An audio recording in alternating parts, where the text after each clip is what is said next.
What's going on, guys? In today's video I'm going to be doing a quick overview of the Hi-Lite Overland front bumper from Backwoods Adventure Mods, as well as a little bit of off-roading towards the end of the video, so make sure to stick around for that off-roading content. This bumper's name comes from its hybrid lightweight design that combines a super strong steel winch cradle with an aluminum bumper shell.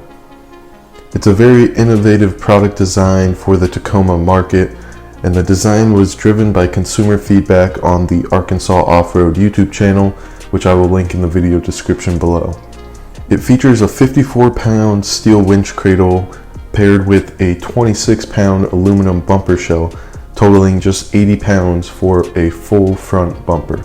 This design truly saves weight while providing strength where it's needed the most. With this bumper, I am much more confident taking steeper obstacles, and I can't wait to fully put it through its paces over the next coming months. If you want to know more about this bumper and its story, I will be posting a full overview and review article over at Trail Tacoma, which I will be linking in the video description. If you haven't already, make sure to hit the like and subscribe buttons, and I hope you guys enjoy the rest of this video.